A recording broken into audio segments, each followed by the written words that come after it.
Pasemos a otro tema, no quiero hablar de eso. Pasemos a otro tema, lo que importa a esta hora. Pasemos a otro tema. No muchas personas en este país no precisan presentación, acompañamiento de datos, currículum, es decir, cuando usted menciona su nombre, su apellido, ya está. Ahí, digamos, la gente, la audiencia en este caso, no precisa más. Esto sucede con el doctor Gustavo Salle. ¿Cómo le va, doctor? Bienvenido antes que nada. ¿Qué tal, Daniel? Un gusto estar en tu programa. Bien, rápidamente, porque además tenemos no demasiado tiempo, hacíamos mención hace un instante al semanario Búsqueda. En su portada, hoy, Búsqueda dice, y es el título principal, dirigentes del Frente temen que la situación de Sendik termine en un escándalo público.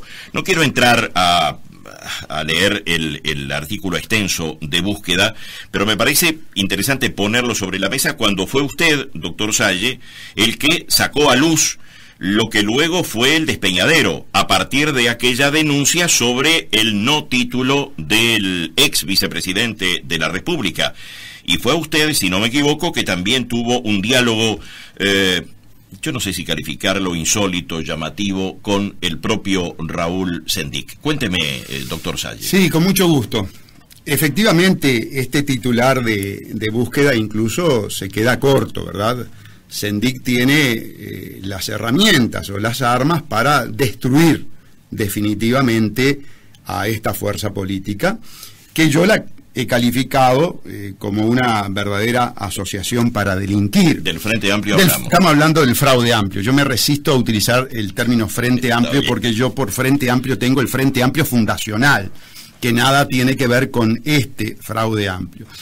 Efectivamente, yo me reuní con Sendik porque nosotros entendíamos que estratégicamente era muy importante que Sendik se mantuviera en la vicepresidencia de la República, como también entendemos que es muy importante que se mantenga ahora siendo candidato a senador en el Frente Amplio. Claro que con objetivos totalmente diferentes a los que puedan gobernar el psiquismo de Sendik. El nuestro es lisa y llanamente actuar contra esta fuerza política, tratando de destruirla, de eliminarla, por lo perniciosa que ha sido para el pueblo uruguayo, para la patria, para la institucionalidad del país.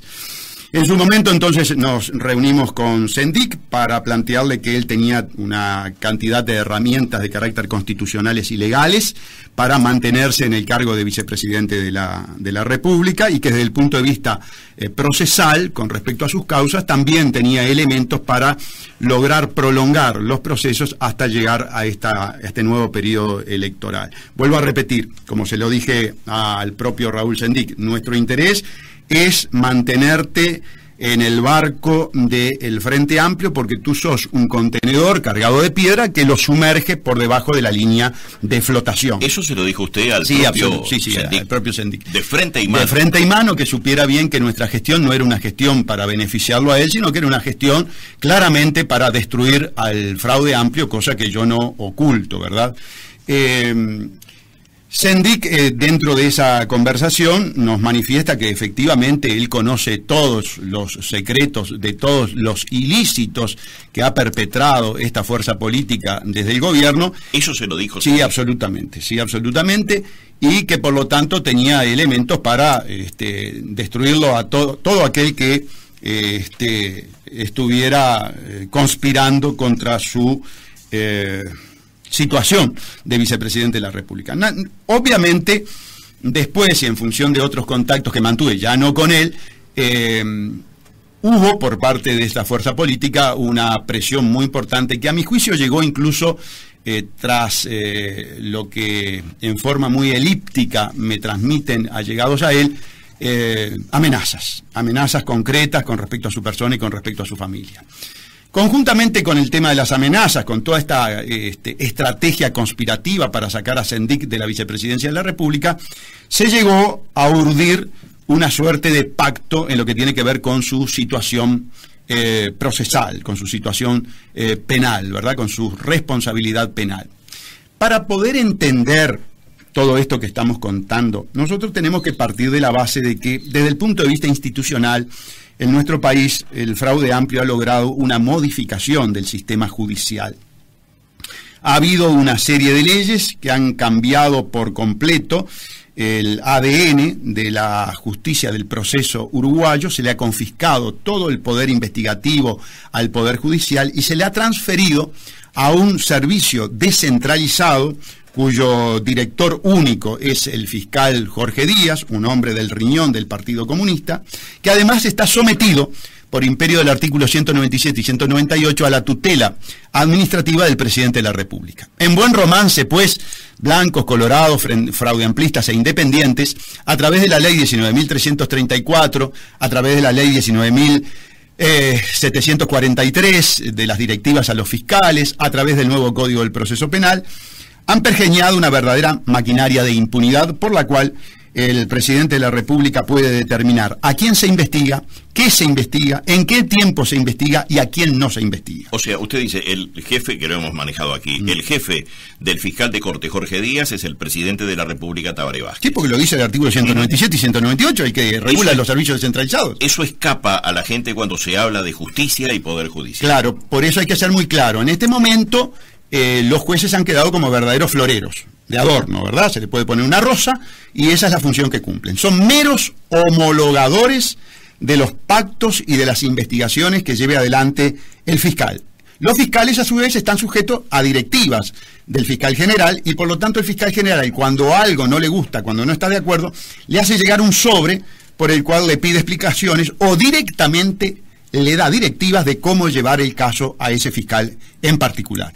Entonces, no tenemos un sistema de justicia independiente, por el contrario, tenemos un sistema de justicia totalmente abordado por el Poder Ejecutivo, y ese abordaje del Poder Ejecutivo le permite instaurar un sistema absolutamente selectivo de la justicia. Los estándares que utiliza el fiscal para el juzgamiento de los delitos de la marginación son absolutamente diferentes a los que utiliza para el juzgamiento de los casos de corrupción empresarial gubernamental. Vale decir, para procesar a un funcionario policial por haber aceptado 3 chuletas de aguja de segunda de un preso por dejar pasar a la señora con la cédula que estaba gastada, los elementos de semiplena prueba que requiere el fiscal para llevarlo a una formalización son absolutamente muy laxos, muy amplios. Hay poca exigencia, ¿verdad? Lo digo bien, hay poca exigencia. Ahora, cuando se trata de la investigación referida a la corrupción gubernamental, a los amigos del presidente, a los defendidos por el abogado privado del presidente, allí las cosas cambian totalmente. Y yo le voy a poner un ejemplo. En el caso del Turco, que lavó 8 millones de dólares, fue defendido por el doctor Gonzalo Fernández, el abogado privado de Tabaré Vázquez, el que lo defendió en los casos aquellos que tuvo por los software en salud pública. Recuerda que además el actual secretario de la Presidencia, era el director de jurídica del ministerio. El Turco, defendido por Gonzalo Fernández, le vendió, compró al empresario Carlos Gustin, el dueño de Autolíder Sociedad Anónima, por valor de $3.842.000, casas, autos, camiones. Ese turco fue procesado, fue condenado a 4 años y medio de penitenciaría, pero con libertad vigilada o intensamente vigilada. Vale decir que ese individuo no fue preso, no sabe lo que es la cárcel del Uruguay, no sabe lo que son los campos de concentración del Uruguay. Entonces, ese tipo de situación, evidentemente, fundamenta, avala lo que yo estoy endilgándole a la justicia uruguaya, que es selectividad, que es un doble rasero conforme al justiciable. Si una cosa es el justiciable marginal y otra cosa son los individuos que tienen poder político y poder económico. Bien, doctor Salle, no nos queda mucho tiempo, por eso le voy a pedir, no un ping-pong, pero sí, porque hay muchos temas. Vamos arriba. Para cerrar esto, usted me está diciendo que, porque a ver, a muchos les llama la atención y han reclamado desde fuera y desde dentro del Frente Amplio que haya una sanción a Sendik. Usted me está diciendo que la bomba neutrónica de Sendik son datos, un archivo, quizás su propia cabeza, que puede terminar con altos dirigentes del Frente Amplio en muy mala posición, porque usted me dice que Sendik le comentó a usted que tiene elementos como para decir son bandidos. Vamos a abreviar las cosas. Son delincuentes. El tema es el siguiente: no hay en el Fraude Amplio nadie con autoridad moral para pedirle a Raúl Sendik que dé un paso al costado, porque todos están inmersos en los mismos actos de corrupción que están siendo investigados. A mí no me hace falta que Sendik me hable de los elementos que puede tener contra Astori. Astori fue el que pergeñó la privatización de Pluna, y hubo procesamientos por estafa, se procesó al privado. Ahora, yo le pregunto una cosa: ¿puede Campiani engañar a la jurídica de la presidencia, del Ministerio de Transporte, del Ministerio de Economía, al propio Danilo Astori, al propio Rossi, al propio Tabaré Vázquez? No, lo que sucedió es esto: la maquinaria de impunidad no se animó a procesar a los gobernantes. No fue una estafa, allí no hubo engaño. Allí lo que hubo fue precisamente una conspiración contra el pueblo uruguayo. Fue una estafa contra el pueblo uruguayo, pero que fue pergeñada y consumada tanto por privados como por públicos. Allí está la selectividad. En el caso del fútbol, por ejemplo, de Paco Casal, ya están las declaraciones de Alarcón, de Juan Pablo Francini, en el sentido de que Bonomi y este hombre Mujica presionaron para favorecer a Paco Casal. Ya fue al Parlamento Lorenzo diciendo que el perdón tributario estaba equivocado. Sin embargo, Lorenzo fue el ministro que firmó el pase de la causa a un estudio privado, Guille y Regules, para que fuera un estudio privado, confiscándole la función pública tributaria a la DGI, el que dijera si Paco debe o no debe, y por supuesto Paco quedó en que no debía. Nosotros denunciamos penalmente eso, y lo llevamos hasta el Tribunal de Apelaciones. ¿Sabe por qué lo llevamos hasta el Tribunal de Apelaciones? Porque la fiscal Camiño no quería investigar. Pero ¿qué pasa? Cuando el fiscal tiene el monopolio de la acción pública, el privado no puede apelar, no puede ir más allá del límite que le pone el propio fiscal. Esa es la gran trampa de la falta de acción privada. Y brevemente, el gran pecado de la oposición toda fue haber convalidado precisamente esta ingeniería que usted dice es impresentable. A mí me causa mucha ira ver a blancos, colorados e independientes decir que van a denunciar tal o cual cosa, cuando en realidad fueron los colaboracionistas en la creación de la maquinaria de impunidad que permite que un gobierno corrupto como el del Fraude Amplio esté saqueando al pueblo uruguayo. Son colaboracionistas. Bien, le reitero, nos queda no mucho tiempo, vamos a intentar ordenarnos. Viviendas donde está el PIT-CNT que usted ha llevado denunciada adelante. En el 2013, hace 5 años que denuncié este hecho. Banco Hipotecario, presidente Polgar, actual presidente del Banco República. Banco Hipotecario es el banco más exigente en materia de requisitos jurídicos notariales para realizar una contratación. El que haya contratado con el Banco Hipotecario sabe perfectamente bien lo escrupulosa que es la jurídica y la parte notarial del banco para hacer un contrato. Muy bien, en el 2011...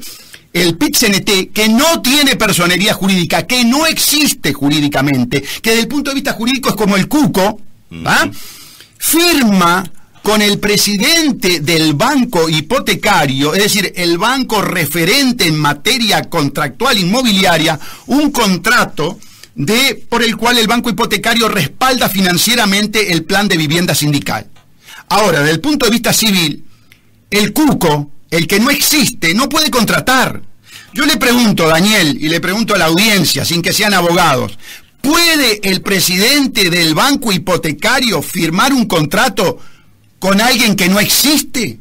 Que además es contador y que por algo está al frente de ese banco hipotecario. ¿No puede levantar un teléfono y llamar al interno de la notaría y decirle, che, escribano, viene el PIT-CNT a firmar, ¿podré firmar? Y bueno, pedile la personería jurídica, pedile toda la documentación por la cual es persona jurídica y así sí puede contratar. Bueno, después de 5 años he logrado que para el 21 de diciembre del 2018 se cite a la escribanía del Banco Hipotecario, a Abdala, a Pereira y a abogados del Banco Hipotecario para que expliquen ¿cómo es posible que el Banco Hipotecario haya firmado este contrato que se utilizó por parte del PIT-CNT para engañar a empresarios nacionales y extranjeros, quedársele con el dinero, engañar a los obreros uruguayos, el PIT-CNT embaucando a los obreros uruguayos, no construyendo las viviendas de ese programa específico, no de otros, porque después el PIT-CNT se quiere sacar la soga del cuello y decir, no, pero se han construido viviendas. No, de este programa, con este contrato nulo, que se sacaron varios cientos de miles de dólares, y ustedes no construyeron ni la casilla de un perro. Que quede claro. Bien. Alur. Alur. La doctora Camiño en el 2016, por el sobrecosto de la planta de etanol. A ver, nosotros ya sabemos lo que es Lula, chorro preso. Ya sabemos lo que es Cristina, chorra formalizada. Ahora, allí lograron que los corruptos, a través de la obra pública, a través de los sobreprecios, fueran procesados y encarcelados. En nuestro país la metodología es la misma, los sobreprecios. ¿Cuánto pagamos de más el Antel Arena? Esa obscenidad de un país pobre que necesita hospitales, que necesita escuelas, que necesita liceos, y nos damos el gusto de hacer esta obscenidad que la pagamos el doble de su valor inicial. Bueno, con la planta de etanol pasa exactamente lo mismo. Se paga muchísimo más.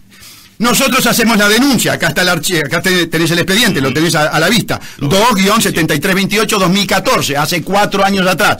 Entonces, en el 29 de marzo del 2016, la doctora Camiño pide que se haga una pericia técnica para determinar, ¿hay o no hay sobrecostos? El fiscal Gómez, que intervino en la causa, también pide la pericia, y el fiscal Pacheco, que también interviene en la pericia, en la investigación, pide la pericia. Bueno, muy bien, llega el momento de hacer la pericia. La pericia se le pide a la Facultad de Ingeniería, la Facultad de Ingeniería cotiza la pericia en $360.000. Yo me presento al fiscal y le digo, la facultad no puede cobrar un peso, porque el artículo 11 de la ley 19.574 determina que la tiene que hacer gratis. Y el fiscal no me da corte y no quiere hacer la pericia. ¿Por qué no se quiere hacer la pericia? Porque en la pericia se demuestra claramente que hubo sobrecostos. Y en la pericia, si se demuestra que hubo sobrecostos, se demuestra la responsabilidad del ministro de Economía, del presidente de la República, del ministro de Industria y Energía, del director del directorio de ANCAP y del director de Alur, que a la sazón era de León. Este es un expediente clave en lo que tiene que ver con la aparente corrupción del gobierno del Frente Amplio. Por eso el fiscal Pacheco se ha empeñado en obstaculizar la pericia. La última negativa de Pacheco, que fue refrendada por una juez subrogante, la doctora Larrié, es recurrida por mí, y está el recurso por el cual pido que se revoque la negativa de realizar la pericia, la tiene en este momento el fiscal Pacheco para contestar. El fiscal Pacheco, ¿qué puede hacer? Puede decir lo siguiente: el doctor Salle no tiene legitimación para apelar, y de esa manera tranca definitivamente las apelaciones y la posibilidad de la pericia, que fue lo que me pasó en el expediente de Paco Casal. Pero si hace eso, lo que está demostrando claramente, si hace eso, es que lo que quiere es no investigar. Lo que quiere es no investigar. Bien, hablando de no investigar, todavía hay cierta conmoción en el ambiente político y en la gente por lo que sucedió hace pocos días en el Parlamento, cuando se decidió no enviar a la justicia todo el producto de la investigación de la comisión o las comisiones parlamentarias sobre la regasificadora. Correcto. Es otro tema gran regasificadora. El tema de la regasificadora lo denuncié en crimen organizado de primer turno en el año 2013. El expediente es el 2-47.259. Allí lo que denuncié fue el proceso de gestación de todo este negocio, por cuanto él mismo responde a una mecánica, a una metodología de privatización de las empresas públicas verdaderamente perversa. No sé cuánto tiempo tenemos para manejarme. Tenemos unos 4 o 5 minutos. Bien. Lo primero que te voy a contar es lo siguiente. Como soy denunciante, como el expediente hace 5 años que está en trámite, cuando los legisladores del fraude amplio, en una actitud inmoral, de ocultamiento y secretismo, de opacidad total con respecto a sus representados, que es el pueblo, buscan ocultar todos los elementos de prueba que han obtenido en la investigadora, yo me presento a la justicia y le digo: señor juez, el secreto previsto en la ley 16.698 con respecto a las comisiones investigadoras solamente refiere a los particulares, a la opinión pública, pero de modo alguno a la justicia de crimen organizado. Usted tiene potestades para solicitarle al Parlamento que remita a esta sede todas las actuaciones de la comisión investigadora. Y en el día de ayer presenté el escrito, pidiendo como denunciante que lo que quiere esconder el fraude amplio, que yo entiendo, porque cuando se forma parte de una asociación para delinquir, lo que se quiere hacer es ocultar los crímenes de la asociación para delinquir. Ahora, yo que estoy en la lucha anticorrupción con respecto a esta fuerza política corrupta y violadora de los derechos humanos, fuerza política torturadora, hoy sale en búsqueda también el tema de los derechos humanos, las cárceles, ¿verdad? Los derechos humanos de los particulares que nos están matando, que hay una verdadera guerra fratricida, generada por la exclusión, generada por la división social, generada por la pobreza que el modelo económico reprimarizador, financierizado, neoliberal del Frente Amplio, secundado fundamentalmente por el MPP y el Partido Comunista, que ahora se viene a hacer la parte de antiimperialista, lleva adelante. Entonces, frente a ese tipo de políticas de ocultamiento, yo le pido a la justicia que solicite esta información. Lo último, Salle, a ver, como telón de fondo, y nos quedan 2 minutitos, aquí hay una sensación, se lo voy a decir claramente, de que en algún momento va a caer el régimen de Nicolás Maduro en Venezuela y allí se tendrá acceso a archivos, a documentos a los cuales no se puede acceder. Que aquí habrá también vientos de investigación para que sople aire no tan fresco, vinculados a estos negocios con, a buen entendedor, pocas palabras, ¿no? Para la gente que de repente no está metida en el tema, ¿qué sucedió? ¿Qué sucede, digamos, con estas ingenierías de negocios o negociados con el régimen chavista, con el Estado, con operadores de Venezuela? ¿Cómo es la historia? Están protegidos por la maquinaria de impunidad que conduce el presidente de la República y el fiscal general. Por eso para el fraude amplio es verdaderamente vital ganar las elecciones, el cuarto gobierno. Porque el cuarto gobierno, pese a los cambios de gobierno en los vecinos, Bolsonaro y Macri, que podrían afectar todo el tema investigativo, si se mantiene la maquinaria de impunidad creada por el fraude amplio a través de la colaboración de los otros partidos, ellos están a salvo. Ahora, con los cambios en Argentina, en Brasil y eventualmente los que se puedan dar en Venezuela, si no dominan la maquinaria de impunidad, si esta maquinaria de impunidad comienza por lo menos a a menguar en sus propósitos, es un escándalo. Porque yo quiero ser bien claro para terminar. Vivimos el más absoluto colapso institucional, moral y axiológico de la historia del país. No ha habido un gobierno más corrupto que el del fraude amplio. No ha habido un gobierno que haya violado los derechos humanos de los ciudadanos en forma más grave que el fraude amplio. Y no ha habido una justicia que haya sido absolutamente confiscada en su poder investigativo, que haya sido sometida, como es la justicia, el sistema judicial uruguayo con los gobiernos del fraude amplio a través de la creación de esta maquinaria de impunidad y encubrimiento que se llama Fiscalía General. Mire, yo tengo sobradas pruebas de que aquí hay varios bancos que son lavadores. Acá el Banco Heritage es un banco lavador. El estudio Bulle y Regules se encarga de llevar adelante la ingeniería del lavado, ¿verdad? Y sin embargo no logro que la Fiscalía investigue ese tema. Es increíble es descarada la forma en que aquí los bancos, a los cuales hemos sido entregados a través de la inconstitucional y obscena bancarización obligatoria, manejan el lavado de dinero en el país. Son los verdaderos lavadores, los verdaderos criminales. En cambio, se enfoca la justicia especializada hacia los de abajo, no hacia los banqueros. Mi estimado doctor Gustavo Salle, ¿le tienen miedo a usted? No, yo les tengo miedo a ellos. No, yo les temo y mucho a ellos. Por supuesto, son capaces de cualquier cosa. Son capaces de cualquier cosa. A ver, vamos a no olvidarnos.